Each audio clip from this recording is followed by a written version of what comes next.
That shit crazy. It's one thing to lose friends and loved ones and homies and shit that you know and shit or whatever. But especially when you lose motherfuckers that, you know what I'm saying, the world knew, and you see this shit like on YouTube and shit like that, it just hits different, bro. You know what I'm saying? Like I love all my guys, man. You know what I'm saying? I love everybody that, you know what I'm saying, that I associate myself with, cool with or whatever, friends, family, all that old shit. But when I just scroll on YouTube and I see somebody like Zach or somebody like that that I knew personally, you know what I'm saying? It's like, damn. Or I see somebody like MUBU Krump or something like that that I knew personally. It's like, damn. You know what I'm saying? Like that shit it just hits different, bro. You know what I mean? It's just a different type of like, damn, bro, I lost your ass. You know what I'm saying? Like I knew you. Like I knew of you. I knew who you was. I knew, you know what I'm saying? You did what you was doing and shit like that, whatever in the streets or whatever the case may be. But I knew you, bro. Like, you know, whatever you was doing to motherfuckers in the streets, that's what you was doing to motherfuckers in the streets. To me, you was nothing but a sweetheart to me. You knew me, you knew my daddy, you knew my mama. You know what I'm saying? You always showed me love and shit like that. Motherfuckers can always call you up or whatever the case may be. Like, that shit's a different type of like hit, bro. You know, like a lot of these motherfuckers that y'all be seeing that's from the city and shit that y'all know of, you know, y'all just know these motherfuckers from the image that they show you on the internet and shit like that. Like, I be knowing these motherfuckers personally. You know what I'm saying? Like, you know, fuck all that internet shit. Like, oh, well, he was a killer and he said this and he said that and blah, blah, blah.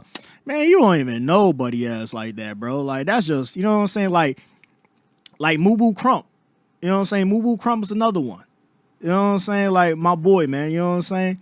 Like, he's another one that, you know, motherfuckers will say that, oh, the Chicago, the Chirac scorekeeper and all this old shit. He was this and he was that and blah, blah, blah and all this old shit. And it's like, bro, he was not that person, bro. He probably was that person to y'all, man, because he ain't fuck with y'all and shit like that. But I knew these motherfuckers personally, bro. It was not that person, bro. Not that person, bro. You know what I'm saying? Like, that shit wild, bro. Like, another person. You know what I'm saying? What? They try to whoop. Like, this is another person right here that I knew personally, bro. MUBU Krump. This person right here that they about to talk about is this person right here. This is him right here. Knew his ass personally. Another person that was not that type of way, bro. You know what I'm saying? While they whooping him on the stage, a nigga snatched the chain off the ball out of neck, you feel? And then they go back there.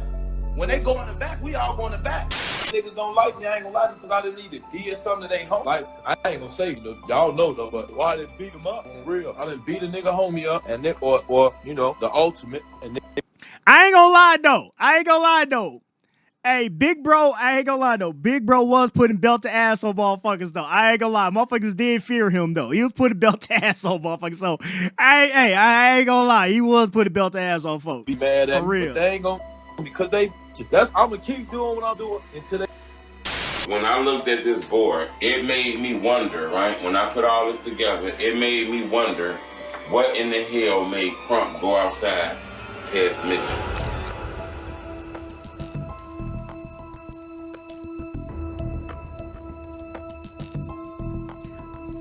It's crazy how these motherfuckers can make these videos on motherfuckers from the city, bro. And they, you know, I ain't gonna even say all that.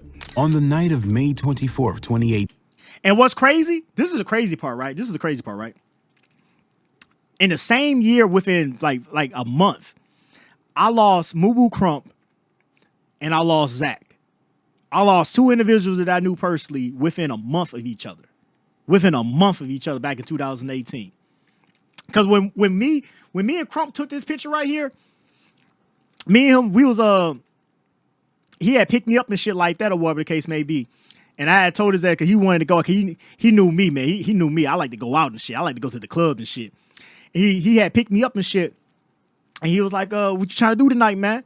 I'm like, man, I want to go downtown to Wrigleyville. He's like, man, they got a little spot over here. Man, look, I'm not doing no local ass shit. Because y'all know me. I don't do no local shit. I'm not doing no local shit, bro. Let's go downtown or you could drop my ass back off. Fuck the bullshit. You know what I'm saying? Like, fuck the bullshit. But we went downtown to Wrigleyville and shit like that or whatever the case may be or whatever. And this is where we had took that picture and stuff like that or whatever when we was downtown and shit. But yeah, man, like I think we took that picture. We took that picture like, yeah, I think we took this picture in 2018 when we took this picture. I think so. Or maybe it was 2017 when we took this picture. I forgot. But yeah, lost his ass like, a couple months or a year later. The streets of Chicago's South Side witnessed another tragic loss as the life of rapper Ronald MUBU Krump was brutally cut short in a drive-by shooting. Krump, aka the scorekeeper, was attending a house party in the Inglewood neighborhood when the attack occurred. The event was bustling with activity, filled with friends and acquaintances from the local scene. As the night wore on, Krump took to Instagram to share moments from the party. Shortly before the tragic event unfolded, he posted a picture showing himself having a good time outside. In the photo, he appeared relaxed and enjoying the festivities, unaware of the imminent danger that lurked nearby. Around 1 a.m., as he and a friend stood drinking outside of the 6800 block of South Morgan Street, gunshots rang out from a passing car. Krump was struck multiple times, twice in the torso and twice in the arm. Despite being rushed to the University of Chicago Hospital, Krump could not be saved. Another man, rumored to be 051 Melly, was hit 5 times in the arm and grazed once in the head. He was taken to the same hospital where he was in critical condition. The response to MUBU Krump's passing was immediate. Fans took to platforms like Twitter to share their grief and memories of Krump. Some remembered him as a talented artist and a good friend, posting messages to Twitter like, "Damn, another real one gone," and "WTF, man, my heart hurts." Fellow artists and affiliates, including members of the MUBU crew, also shared their condolences. King Louie, a close friend and collaborator, was notably affected as the loss of Krump hit close to home. But others weren't quite so heartbroken. Some even implied he deserved what he got. Krump's aggressive approach made him a polarizing figure. While some admired his boldness and loyalty to his crew, others saw him as a provocateur who courted danger. His frequent clashes with rivals made... I ain't gonna lie. He was, you know what I'm saying? I ain't gonna sit here and act like he's, whatever. He was... He was stirring up a lot of shit on the internet, though. He was at these niggas' necks. I ain't gonna lie to you. He was at these niggas' necks. But it wasn't like what he was saying was false, though. That's the stupid part about it. But you know how niggas be when they get in their feelings and shit like that. Motherfuckers don't want to bring up true events and shit like that because they embarrassed by it and shit. So you know how that shit go. Made him a target, and his eventual demise was seen by many as a tragic but unsurprising outcome of the violent world he inhabited. Some of his rivals took the opportunity to publicly disrespect him, showing no remorse for his passing. And they hear the shit, and like I say, the aunties and all the older family members, like they don't really listen to rap no way. So like they don't really be like on every song that come out. But like the younger relatives and shit they be hearing, like yeah, they hear it, and only way they hear it is because it get played and shit like that. But other than that, like it don't touch no nerve for nobody. Of course, it's like it make you be like, what, like type of shit is you on, dude? Like I ain't say shit when folks would say, but now you making diss songs, acting tough and all this other shit, but. Diss songs drop and then funerals come, so it's how that shit go. Among these voices was THF Bezo, who openly dissed Krump after his passing. He went on record calling Krump a bitch, reinforcing the intense animosity that existed between them. They think supposed to gotta jump. Krump got these plans, fool like a motherfucker, man. They think, Krump is dead. Krump ass just like you. You lie your ass up a bitch, that was no good. So who hit MUBU Krump? The answer is complicated. Krump was deeply embedded in the drill scene, which originated in Chicago and is characterized by its dark, grim, and violent lyrical content. When you said that, you say y'all created the word drill and the whole term drill, bro. Out east. Drill movement, bro. All the lingo, bro. That's Dro City BNC, bro. Like everybody know that ain't in this city. Through his association with MUBU, Krump became a well-known figure in this movement. Although his notoriety often stemmed from his aggressive online presence and public feuds with rival artists, he was raised in Dro City, a neighborhood previously called Murder Town that stretched from 62nd to 65th. Dro City consisted mainly of black disciples and gangster disciples. So, as Krump grew up, he was raised right alongside the people who would eventually become his ops in adulthood. Krump's brother was a founding member member of OTF, Only the Family, another prominent collective in the Chicago drill scene. Krump grew up affiliated with Pac-Man and was initially linked with OTF and Lil Durk. He even appeared alongside them in the This Ain't What You Want video. During this time, Krump was associated with the Gangster's Disciples, GD. This connection initially linked him with OTF, but various personal and gang-related conflicts eventually severed this relationship. The turning point in Krump's relationship with OTF came when Lil Durk's brother, D-Thang, posted a diss directed at Krump saying, Kim, after D-Thang was robbed. This incident led Krump to start making disses against the Black Disciples, BDs, escalating tensions between him and OTF. And I'm trying to set up, hey, no bullshit. I'm trying to set a fight up with Tay and D-Thang, because D-Thang ain't gonna fight me. I didn't hold D-Thang before, and I didn't left D-Thang in the middle of the street. You feel me? So I didn't slap D-Thang all type of shit before, so I know he ain't gonna play with me. While Krump was in jail, his friend King Louie also started beefing with OTF. Upon his release, Krump joined MUBU. MUBU stands for Man Up, Band Up, a term coined by King Louie to represent a movement focused on facing life's challenges head-on and striving for financial success. MUBU is just man up, band up. Be a man about every situation and get your money. King Louie emphasized that MUBU is not a street gang, but a collective of individuals dedicated to these principles. Despite not achieving mainstream success, Krump had a significant following and was respected for his authenticity and street credibility. Gangsters living out their lives like on the internet now. It's like your new favorite TV show type shit. So like when you see that shit, like not really so much. And this is the part that pains me the most about motherfuckers is outside of the city and shit and be out the way and shit. They truly be looking at motherfuckers from the city, especially when this whole drill music and shit like that came about back in the early 2010s. Motherfuckers think this shit is a true video game, bro. Like, they really think this is motherfucking role-playing Grand Theft Auto and shit like that. Like, bro, this ain't no motherfucking video game. Like, these are real families, real people, real individuals, man. You know what I'm saying? That's getting affected by this shit. You know what I'm saying? Motherfuckers growing up with no father. You know what I'm saying? Motherfuckers, they lost their son. You know what I'm saying? They lost their nephew. They lost their cousin. They lost their friend. You know what I'm saying? And motherfuckers outside and shit, suburbs or out the city or out the state and shit like that, they think this shit is a motherfucking video game. That shit's the shit that irks me the worst. You know what I'm saying? Like, get your goof ass out of here. Your ass live in the middle of nowhere, fucking Wyoming and shit. And you know more about the motherfucking drill movement than I do, and I live in this shit. You know what I'm saying? Your ass live in the middle of nowhere, fucking Wyoming somewhere, and you know more. Man, get your goof ass out of here. Pac, because like the internet wasn't really hit when Pac was around. But like, that's what I'm saying. So even before this internet shit, when you are authentic, real nigga, you live your life like that. So you affect the people around you just by doing real shit. One of the defining aspects of Krump's career was his involvement in numerous feuds with other Chicago rappers. Krump was known for his feuds with Lil Durk and several other Chicago rappers, and was a frequent participant in a number of Twitter beefs back in 2013 through 2015. These feuds were often played out publicly on social media, with both sides exchanging threats and insults. Krump was known for his willingness to engage in these disputes, which frequently escalated into real-world violence. He was the most aggressivest guy, you know, in a good way. You know, he was an aggressive guy. Krump's alliance with 051 Melly, another notorious figure in Chicago's gang scene, also played a role in his conflicts. Krump had Hey, Krump was cool though, man. Like I said, man, he been knowing me since,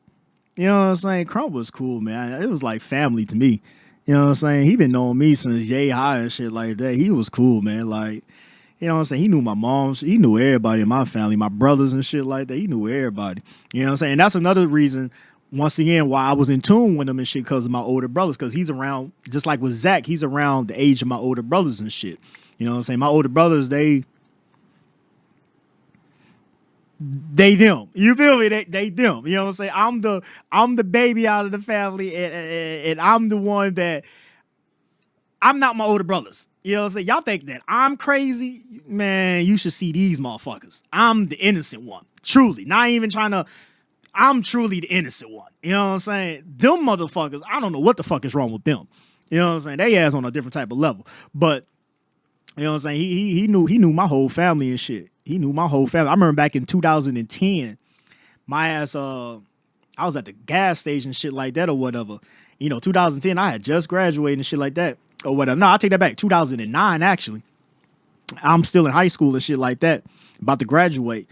And he see me out and shit like that. And he see me at the gas station. He seen the niggas that I was with. He's like, hey, bro, come here real quick, man. Let me holler at you. I'm like, what's up, big dog? He like, fuck you with them fuck niggas for? I'm like, what you talking about, man? Them my boys, man. Man, them niggas some hoes, man. Fuck them niggas, man. Stop hanging with them niggas, man.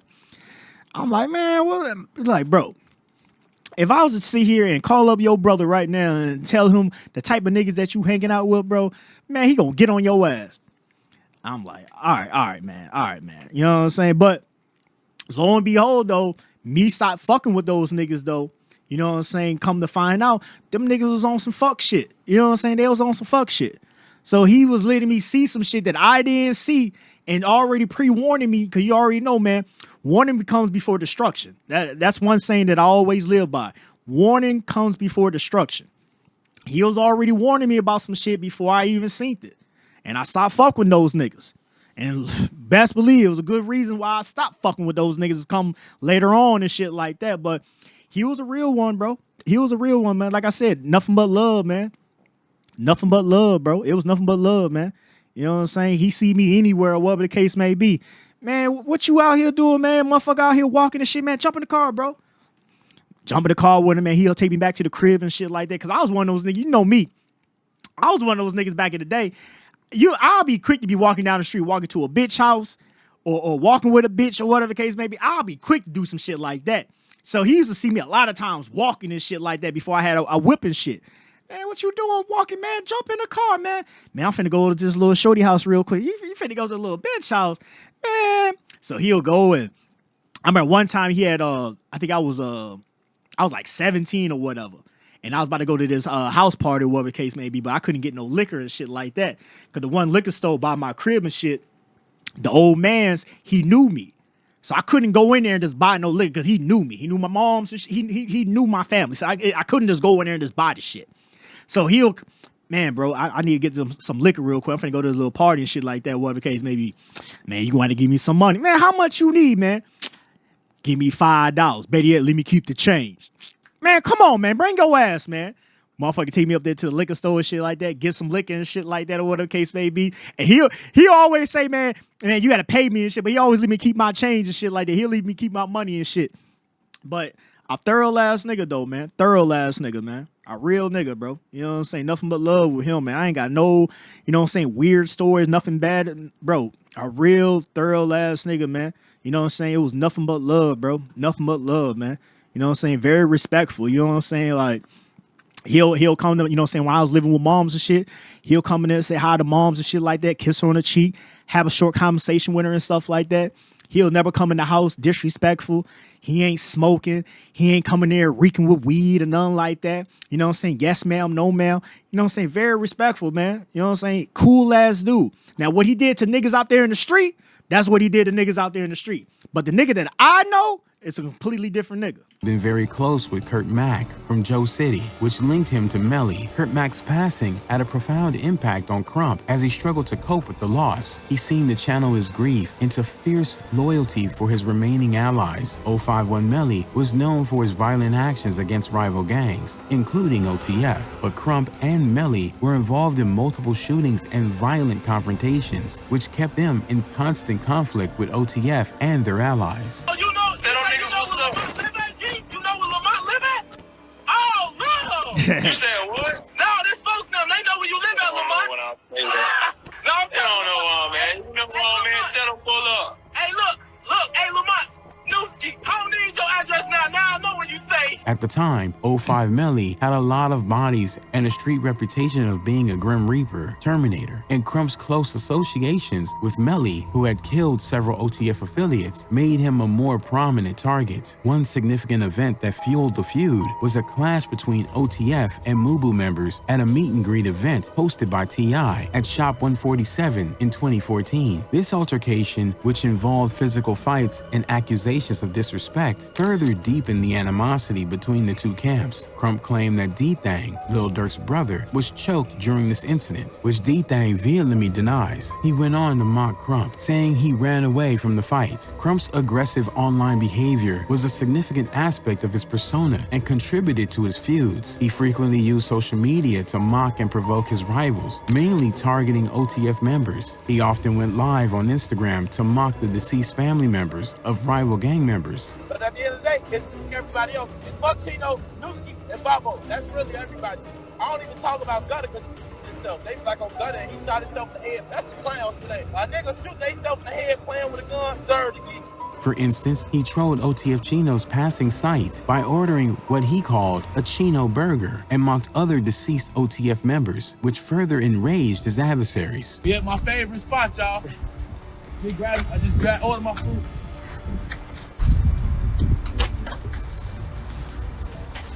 Hey, y'all got the order for Noose? Chino burger. Yeah. I got it, right? In another particular infamous video, MUBU Krump took his provocations to a new level. He showed off the location where OTF Newski and Lil Durk's cousin was hit. During the live stream, Krump brazenly claimed that he was with the person responsible for Newski's hit. Them left Newski. They left his ass right here. You feel me? They left his ass up here on folks and them tweaking. At the villa. Buying some shoes. Y'all see real niggas be up here though. At that point, some people began to claim that he was just all talk and clout chasing, but to others, it made him a top priority because he was spilling secrets that people wouldn't necessarily be proud of. Krump was then involved in the very public assault of Lil Durk's DJ in 2016 in a Chicago mall. Footage of the incident showed DJ Bands casually shopping before MUBU Krump approached him. Krump threw a punch that knocked Bands down, then quickly ran away from the scene. MUBU Krump took to Twitter to brag about the situation. He let off a series of tweets that antagonized Lil Durk. When a want to meet, we leave you in the streets, Krump wrote. We don't want nobody dead. He added a hashtag put the guns down hashtag to the tweet. Lil Durk did not respond kindly and made it clear he was ready for action. See me and run, Lil Durk wrote on Twitter. After OTF's Lil Varney was paralyzed in the shooting, he took to the internet to announce that the person who shot him was a bitch. Seemingly in response, Krump was recorded mocking Lil Varney. I lost my legs to him. Hey, Varney, you better do this, bro. Hold the picture of that thing. You gotta learn how to use it, bro. You probably beat him up for forever. Because you get out of it, you get it, kid. Alright. One notable incident that intensified the feud between the factions occurred when Krump went online mocking THF Bezo. THF Bezo, also known simply as Bezo, is a THF Trigger Happy Family gang member. THF is a gang with strong ties to people like Lil Durk and OTF. Krump claimed he had broken Bezo's jaw in jail, necessitating it to be wired shut. Bezo denies these claims and retaliated by threatening Krump, escalating the already high tensions between the two. $75,000 You still come home doing this? This deal what you come home doing? It's a $75,000 bomb, bro. Drop down. You said who running? Ah, Man, you ain't gonna shoot nobody. Is that what you still doing? He was actually quoted dissing Bezo in his last ever Instagram Live. Oh yeah, I fuck with the Jig Dogs heavy. The Jig Dogs robbed Bebe. And on my soul, on Sajo grave, Bebe saw the niggas and didn't do nothing. Talking about, let me see your pipe. Boy, I'm not letting you see my pipe to do nothing to folks now. That shit dead. Goofy. MUBU Krump's aggressive behavior and outspoken nature meant that he wasn't only at odds with his rivals, he also had to worry about the people close to him. I don't think a lot of motherfuckers liked what he was doing, like the beef and shit and the internet shit, but they knew why he was doing it, you feel me? But they just, didn't like the, like you said, the attention and shit he was bringing. But Krump gonna do what Krump do. You ain't gonna tell Krump what not to do. So, yeah, everybody, like, they've had their, inside feelings about it, but wasn't nobody really gonna stop him from doing what he was doing, because at the end of the day, it's a loyalty thing. His habit of running his mouth and spilling secrets online created tension even among his friends and allies. Many of Krump's friends disapproved of his extensive online presence and his tendency to speak out of turn. They felt that his behavior drew unnecessary attention and escalated conflicts that could have been avoided. At times, Krump seemed to treat the gang lifestyle as a game, acting as though the danger and stakes were not real. For many, Krump's behavior came off as disrespectful and reckless, putting everyone around him at greater risk. This has led some to assume that someone at the party backdoored him, aka purposefully linked Krump's location to hit him. On June 3rd, 2018, a mere 10 days after MUBU Krump's hit, a possible breakthrough occurred in the investigation. 10 days after MUBU Krump was taken out, the gun that FBG Wooski was caught with was the same gun that was used on the MUBU Krump hit. Around 11:45 p.m., a shooting incident was reported, and Marvell Williams, also known as Wooski, was identified and arrested as the perpetrator. Wooski is a known member of the Gangster Disciples, a rival faction to Krump's affiliation with the Black Disciples and MUBU. The police report revealed that Wooski was apprehended following the shooting incident. Forensic analysis confirmed that the firearm in his possession matched the ballistics from the crime scene of Krump's hit. They matched the shell casings or whatever, and this was the same gun that was used in MUBU Krump's case. Some have argued that the gun could have been traded or given away after Krump was shot, but others insist the chances of the gun being passed around that quickly are unlikely. Either way, there has not been anyone officially charged with Krump's hit. His family members remember Krump as a funny, loyal man who fiercely loved his family and friends. Rest in peace, MUBU Krump.